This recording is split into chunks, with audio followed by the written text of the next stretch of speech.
माते नमः। भाइयों और बहनों, अभी हमारा ग्रुप कल हमने आप सबसे कहे थे, एक विनती थी कि जितने भी हमारे मेंबर्स हैं वो कम से कम एक व्यक्ति को सब्सक्राइब कराएं। मित्रों, अभी तक हमारा ग्रुप 200 का नहीं हुआ है।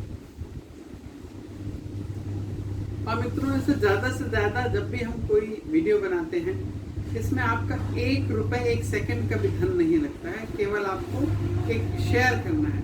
आप अपने पूरे दोस्तों का, ज़्यादा टाइम लगता है अगर आपको शेयर करने में, तो अपने मित्रों का एक व्हाट्सएप ग्रुप बना लीजिए जिसमें हमारे वीडियो को एक डाल दिया करें। तो धीरे धीरे वो भी दैनिक उपचार और इस प्रकार की जो व्यवस्था जो हम चाहते हैं कि जो हमें पता है और हम किसी प्रकार से किसी के काम आ सकें, पब्लिकली हमारे हम किसी चीज़ का दूसरे तरीके से सहायता नहीं कर सकते, तो कम से कम हम अपने ज्ञान दे के जो हमें पता है और जिससे लोगों को फ़ायदा हो सकता है, ऐसी कुछ चीज़ दे के हम समाज में कुछ तो भला करें, समाज के लिए कुछ कार्य करें। इसलिए हम ये सारे वीडियोस बनाते हैं। और मित्रों, बहुत से माता पिताओं के प्रश्न आते रहते हैं कि हमारा बेटा या हमारे बच्चे पढ़ने में ध्यान नहीं देते हैं। मित्रों, केवल ये ध्यान रखें कि जो भी बच्चे पढ़ने में ध्यान नहीं देते हैं, उन्हें गायत्री मंत्र का पाठ 5 बार 21 बार सुबह के समय, और जल्दी से जल्दी सुबह के समय जल्दी उठने की उनकी आदत डालें। ये सबसे जरूरी जो सबसे बड़ा काम है वह है सूर्योदय के समय उठना, और सुबह उठ के नहा के धो के और फिर उसके बाद में कम से कम 21 बार 51 बार 11 बार ऐसे गायत्री मंत्र का पाठ करें। और भगवान शिव के ऊपर में 1 लोटा, तांबे के लोटे में 1 लोटा जल अर्पण करें। लेकिन मित्रों, जो भगवान शिव के ऊपर से निकलने वाला जो जल है, उससे कई जगह बताया जाता है कि उसे पी लें।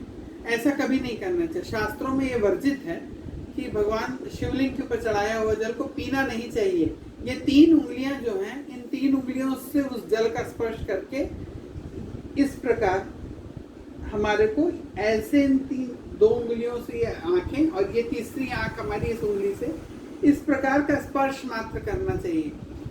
शास्त्र कहते हैं कि जो भी व्यक्ति भगवान शिव के ऊपर से जल लेके अपने सिर पर लगाता है तो उससे चिड़चिड़ाहट, फालतू बेचैनी होती है। और जो व्यक्ति 3 उंगलियों से रखता है, उसकी प्रज्ञा यानी दिमाग, विवेक जागृत होता है। वो ज़्यादा से ज़्यादा चीज़ों को याद रख सकता है, उसका मानसिक स्थिति ठीक रह सकती है, वो शांत रह सकता है। उसे पीना नहीं चाहिए।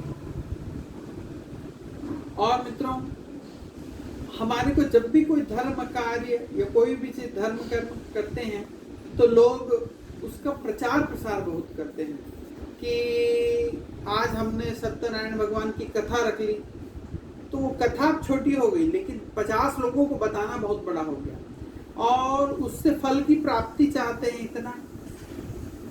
तो ये ध्यान रखें कि जब भी हम किसी प्रकार का दान पुण्य या पूजा पाठ करते हैं तो उसे न बताएं किसी को। शांत रह के आप अपने घर में मौन रह के अपने घर के लोगों को छोड़ के बाहर ज़्यादा इसका विस्तार न बताएं कि हम बहुत पूजा पाठ वाले हैं। इस प्रकार का किसी को बताने की आवश्यकता नहीं। जितना शांत रह के और किसी को बिना बताए आप पूजा पाठ करेंगे, उसका फल सहस्त्रों गुना बढ़ जाता है। जैसे दान, अगर हमारे पास में कोई व्यक्ति आया और उसने हम 5 लोग खड़े हैं और वहाँ पे कोई गरीब व्यक्ति आके आपसे पैसे मांगता है, तो लोग जरूर अपने पॉकेट से 5 रुपए निकाल के 10 लोगों को दिखा के दान करते हैं, दे देते हैं उस गरीब व्यक्ति। मित्रों, उस 5 रुपए में क्या आप स्वर्ग खरीदने वाले हैं? आपको जो 5 रुपए मिलना था वो मिल चुका। 10 लोगों ने उसे देखा और ये मन में विश्वास उनके मन में आया कि सबकी हेल्प करता है, ये दान पुण्य करता है। इससे ज्यादा आपको और कुछ नहीं मिलने वाला। 5 रुपए में क्या खरीदेंगे? 2-4 ब्रह्मांड खरीदना चाहते हैं? क्या चाहते हैं आप कि आपने 5 रुपए गरीब को दे दिया तो आपको क्या मिल जाएगा?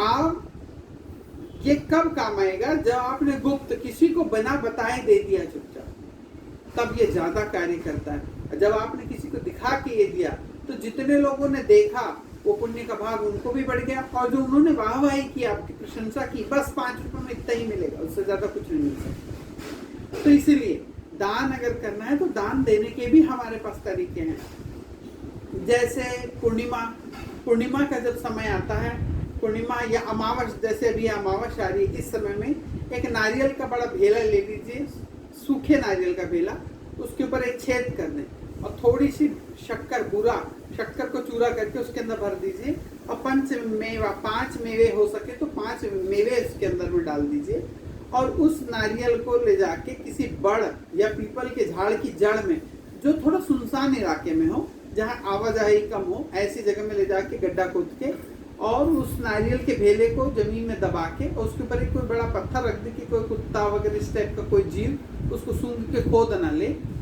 उसके ऊपर रख दें। अब मित्रों, उस वृक्ष में रहने वाले जितने जीव हैं उनके लिए 6 माह का आपने खाना पीना वहां पे ले जाके आपने रख दिया। ये किसी को बताने की आवश्यकता नहीं है, आप चुप आराम से कर सकते हैं। इस प्रकार के जब काम आप करते हैं, इस प्रकार के जब दान करते हैं, तो किसी को पता न चले। अगर आपको दान देना है, अभी आ रही है बरसात, आ रही है, आप देखिए कि कई लोग हैं जो रात को रोडों के कोई शेड के किनारे या रेलवे स्टेशन के ऊपर, जिनके पास बेचारों के पास छाता नहीं है, ओढ़ने के लिए कुछ ब्लैंकेट नहीं है, आप जब वो रात को सोए रहें, तब आप शांति से जाके उनको बिना बताए कि किसने दिया, उनके बाजू में रख दीजिए, उनको दे दीजिए और चले जाइए। उनको बताने की भी आवश्यकता नहीं, इसलिए क्योंकि जब वो देखेंगे आपको तो आपको, अरे भैया नमस्कार भैया जी, तो वही जान गए कि किसने दिया। अनजान, जो कोई ना जाने, उसकी सहायता अगर आप करते हैं, जैसे उन चींटियों, उस वृक्ष में रहने वाली चींटियों के लिए आपने 6 माह का भोजन आपने मुहैया कराया, ये गुप्त दान में गिनती होती है। तो इस प्रकार का जब हम और आप दान करेंगे तो आप देखेंगे कि जरूर आपको यही दान हमारी विषम परिस्थिति में, विषम परिस्थिति का मतलब होता है जब हमारे को आवश्यकता होती है और हम चाहते हैं कि ईश्वर हमारी सहायता करे, या हमको कहीं और से सहायता न मिल पा रही हो या मुश्किल हो रही हो, तो ऐसी विषम परिस्थिति, ईश्वर कहीं भी नहीं आते, ईश्वर किसी को सहायता करने नहीं आते, ईश्वर माध्यम बना देते हैं। मित्रों, मुझे एक छोटी सी कहानी याद आई कि एक माता जी थी, वो बहुत गरीब थी, उनका बेटा और बहू दोनों मर चुके थे, नाती पोते उनके साथ रहते थे। वो बहुत रो रही थी, उसने कही, हे कन्हैया, हे मेरे कृष्ण, मेरी सहायता करो और मेरे बच्चों के खाने पीने का इंतजाम करो कन्हैया, मैं आपके बहुत पूजा करती हूँ और मुझ पर दया करो। तो वहाँ से एक इसका जॉकी जा रहा था जो रेडियो के ऊपर में बोलता है, वहाँ से जा रहा था, उसने उसकी दया देख, उस बूढ़ी स्त्री को देख के उसको दया आई। उन्होंने बोला चलो, उन्होंने सोचा कि अगर ये रेडियो में कह देगी तो शायद कोई हेल्प कर दे, उसके दिमाग में ये आया। तो बोला माता, अगर आप रेडियो में बोल देंगे कि आपकी सहायता करें तो शायद भगवान आपकी सहायता कर ले, सुन ले। तो उसने उसे मजाक रूप में लिया और उसने जाके रेडियो में उसकी आवाज टेप करके रेडियो में प्रसारित की कि हे ईश्वर, हे मेरे कन्हैया, मेरी दया करो, मेरे बच्चों के ऊपर दया करो। तो उस आवाज को एक सेठ ने सुना जो थोड़ा सा तिरछे दिमाग का व्यक्ति था। तो उसने कहा कि अपने मुनीम को बुलाया, बोले पता लगाओ ये बुढ़िया कहाँ रहती है, बूढ़ी महिला कहाँ रहती है, और इसके पास में खाने पीने का 6 माह का अनाज और तुरंत के खाने पीने की भी सारी वस्तुएं ले जाके इसको दो। और जब वो पूछे कि ये किसने दिया, तो बोल देना एक शैतान ने तुम्हारे लिए बजाया, तुम्हारे कन्हैया ने नहीं बचाया, एक शैतान ने तुम्हारे लिए पहुंचाया है। वो व्यक्ति, वो जो मुनीम था, उसने सारा सामान लेके वो बूढ़ी महिला के पास गया और उसने जब उसको दिया, बूढ़ी महिला ने कुछ पूछी नहीं, सब सामान रख ली, बच्चे भी जो ताज़ा खाना आ गया था उसे खाना चालू कर दिए।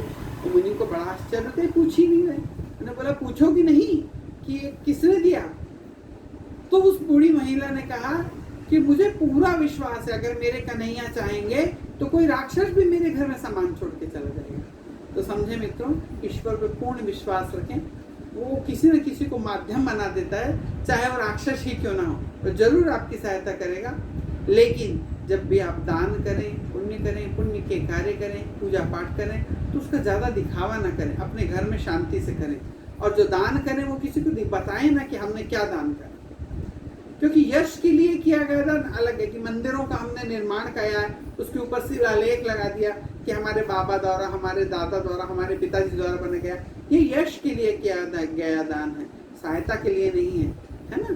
तो इसका विशेष ध्यान रखते हुए, और मेरा आपसे फिर एक अनुरोध है कि मित्रों, कम से कम रोज एक व्यक्ति को जरूर सब्सक्राइब करें, जिससे आपको अच्छे अच्छे धर्म से जुड़ी हुई चीज़ें पता चलती रहें और आप उसका अनुसरण करें और जीवन में धीरे धीरे धीरे धीरे सुधार होता रहे और एक समय ऐसा आए कि हमें पूर्णतः हमारी कुंडली बैलेंस रहे और सारे ग्रह नक्षत्र हम पे प्रसन्न रहें, खुश रहें। श्री माता।